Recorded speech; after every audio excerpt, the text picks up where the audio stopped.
अर्थातच आपण सगळेच या काळामध्ये एक भारतीय आधी आहोत, त्याच्यामुळे नेशन फर्स्ट. तर आज भारताच्या आपण सगळे बरोबर आहोत, पहिला मुद्दा. दुसरा, आपले जे लष्कर आहेत त्यांचा आपल्या सगळ्यांनाच आणि मला सार्थ अभिमान आहे.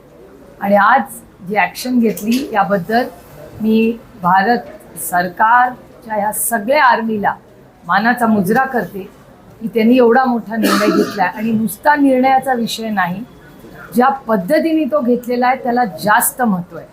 मी जर भारत सरकारचं स्टेटमेंट पाहिलं असेल आता, ते एक अप्रतिम असं स्टेटमेंट आहे. त्याचं ड्राफ्टिंग जर तुम्ही बारकाईने ऐकलं असेल, it's an outstandingly drafted statement of the reality. जे वास्तव आहे ते अतिशय मोजक्या शब्दात त्यांनी मांडलेलं आहे. त्यांनी असं त्याच्यात नमूद केलेलं आहे की हा एक डायरेक्ट अटॅक भारतावर झालेला आहे.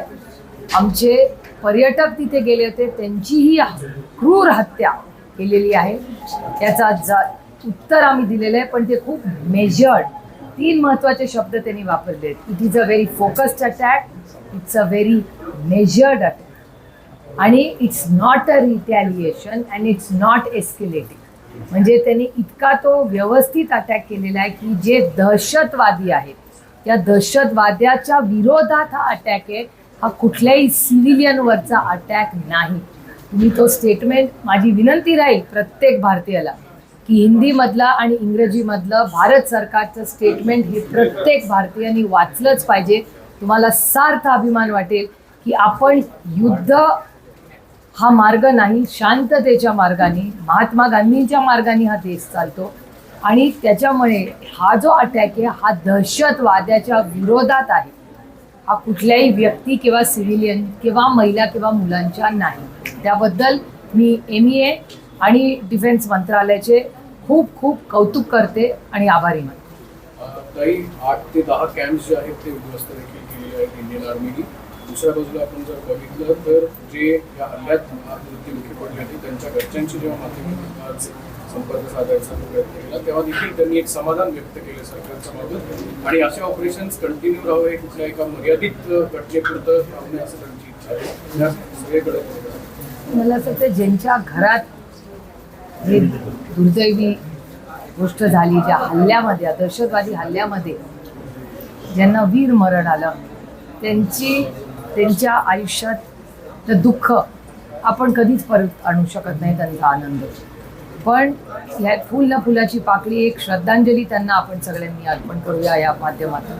आणि त्याचबरोबर ही लढाई कुठल्या व्यक्ती किंवा देशाच्या विरोधात नाही, ही दहशतवादाच्या विरोधात आहे. हा भारताचा स्टँड युनायटेड नेशन्समध्ये वारंवार भारताने मांडले.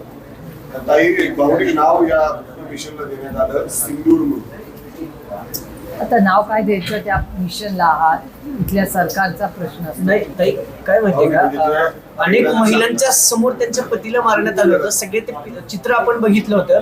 अनेक महिलांचे स्टेटमेंट घेतलं, त्यामुळे सिंदूर नाव देण्यात आले. लोगो पण इंडियन आर्मीनं तसाच दिलाय. तो इंडियन आर्मी जे करते त्याचं मी मनापासून नेहमी स्वागतच करत राहील. कारण का इंडियन आर्मी, आपले सगळेच फोर्सेस हे अतिशय कर्तृत्ववान या राज्यातली आणि देशातली मुलं मुली आहेत.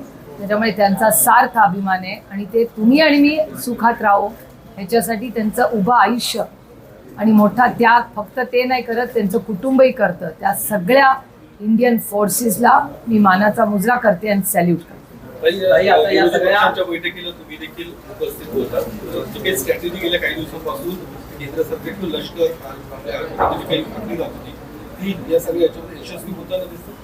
हो, अर्थातच. म्हणजे कुठलंही युद्ध असेल जे भारतामध्ये लढलोय आपण सगळे, म्हणजे आपल्या अनेक दशकांचा इतिहास आहे युद्धांचा. म्हणजे पंडितजींच्या काळात झालेल्या असतील, इंदिराजींच्या काळात झाले असतील, अटलजींच्या काळामध्ये ज्या काही घटना झाल्या, आणि आता मोदीजींच्या काळात ज्या होत आहेत, या सगळ्यालाच भारत हा एकच आहे. ह्याच्यात कुठलाही राजकीय विषय नाही.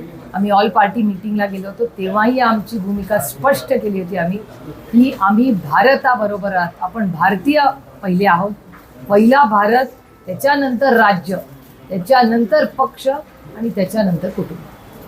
ताई, इंडियन जे आर्मीकडनं जी लष्कराकडनं प्रेस घेतली गेली ना, त्यात ज्या ज्या ठिकाणी आपण दहशतवादी हल्ले केले त्या ऑफिसर्सनी ना त्याचा रिलेट दिला. जसं की एक जो कॅम्प उडवण्यात आला तिथं डेव्हिड हेडली आणि कसबची ट्रेनिंग झाली होती, किंवा तिथून जे पहलगाम हल्ला झाला किंवा पुलवामा हल्ला झाला, हे ट्रेनिंग कॅम्प आहेत. पण US जे आहे युनायटेड स्टेट, त्याच्यामध्ये सांगितलं होतं की सिव्हिलियन्स मिळत, म्हणजे पाकिस्तानकडनं असं रात्रीपासून सांगण्यात आलं की सिव्हिलियन्स मिळत, पण इंडियन आर्मीकडनं कुठल्याही सिव्हिलियन्सला हानी पोहोचली नाहीये.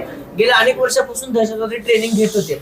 यावरती काहीतरी ठोस पर्याय काढला पाहिजे असं वाटतं तुम्हाला? मला असं वाटतं आत्ता जे झालंय तो पहिला टप्पा आहे. आपण कोणीही अशा काळामध्ये कुठलंही असं स्टेटमेंट बाहेर जाता कामा नये ज्याच्यातून देशामध्ये कुठलाही चुकीचा संदेश जाईल. त्याच्यामुळे आमच्यासारख्या प्रत्येक लोकप्रतिनिधींनी पुढचे काही दिवस अतिशय रिस्ट्रेन ठेवून कुणावरही टीका न करता भारताच्या ऐक्यासाठी जे काही स्टेटमेंट येतील ते अभिमानाचे आणि भारताच्या शौर्याचेच यावे.